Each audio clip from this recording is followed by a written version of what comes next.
Introduction. Attention getter. There we go. What if a baseball team could win more games with little less money just by using math? And this is where I hold up a baseball vocabulary, but I don't have one of those. So, according to Nate Silver in his book, The Silver and the Noise, most predictions fail because people trust their gut instead of data. So, most of us face situations where we have to compete against people with more resources than money that we have. I'm pretty sure you all understand that when you pay your tuition, it's pretty expensive. Most people have money to pay for the tuition. Moneyball shows us how to win anyway. Our group has researched the history of the Oakland Athletics, analyzing the 2011 film adaptation, and reviewed academic journals regarding sports analytics.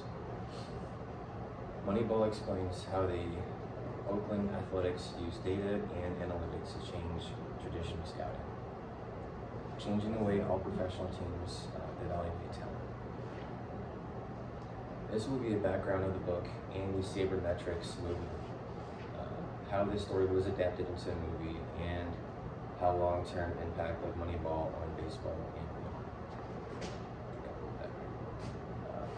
This is the author's name is Michael Lewis, published Moneyball in 2003. As Michael Lewis himself explains in the text, the Oakland A's were a small market team with one of the lowest budgets in the league. The team couldn't afford to buy big name stars. They had to find undervalued players that other teams didn't want.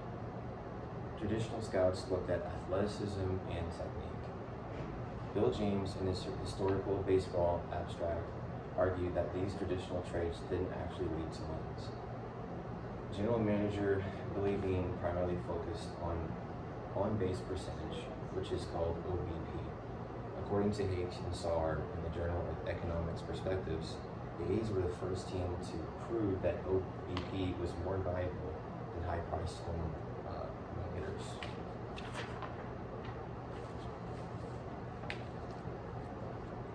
So, have any of you guys like watched movies recently? Like maybe anything preferably like Underdogs? Can you raise your hand and tell me? Maybe you?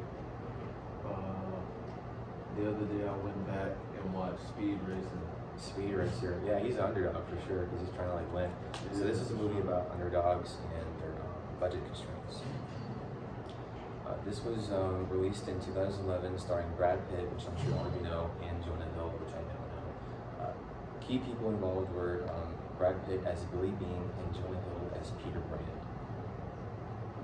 So the difference between the books and the movies is this: the DVD commentary for the movie Moneyball explains that the directors had to simplify the complex mathematics into a hero's journey, which keeps the audience kind of interested. It makes a lot of sense. The movie invents the characters Peter Brand to represent several real-life assistants.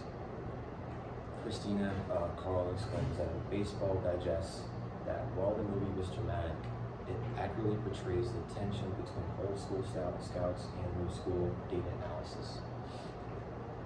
Today, every MLB team has an analytics department now. As Benjamin Ballmer writes in Sabermetric Revolution, tongue twister, you can't get a job in front of an office today without a degree in statistics or economics. The Villanova Sports and ENT Law Journal explains that Moneyball is now a business term defining efficiency in an industry. Richard Wolff writes in ENT, a journal of sports management, that this is a data-driven mindset, which is spread to NBL, NFL, and even European soccer. Raise your hand if you watch like soccer. Nice. Okay.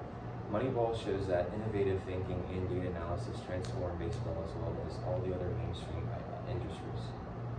We've discussed that the original book, Origins, in the Hollywood adaptation and how its math has changed everything from local coaching to global business. Success isn't about the most resources, it's about having the best strategy. As Billy Beane says, how can you not be romantic about baseball? I don't know. So the references here are Lewis Michael, which features Moneyball, The Art of Winning an Unfair Game, New York, W.W. Norton and Company, 2003. Sony Pictures, 2011, which is the DVD, which is written by Miller Bennett, director of Moneyball.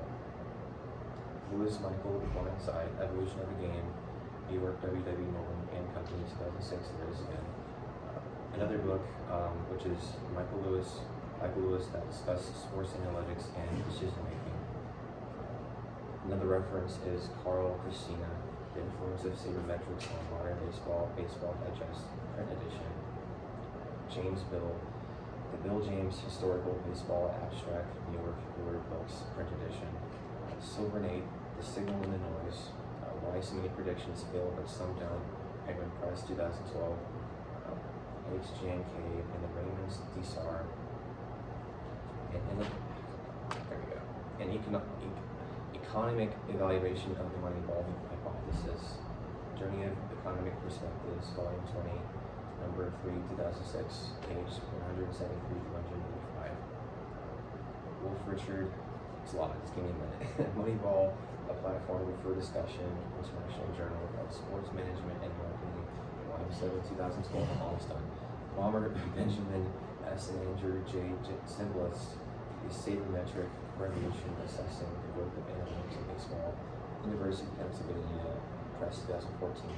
And finally, Lord Jeffrey S. Billy, being Moneyball's Impact on Business and Sports, Villanova Sports and Entertainment Law Journal, Volume 19.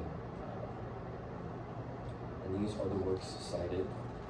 Lewis Michael, Moneyball, which is The Art of Winning, Unfair County.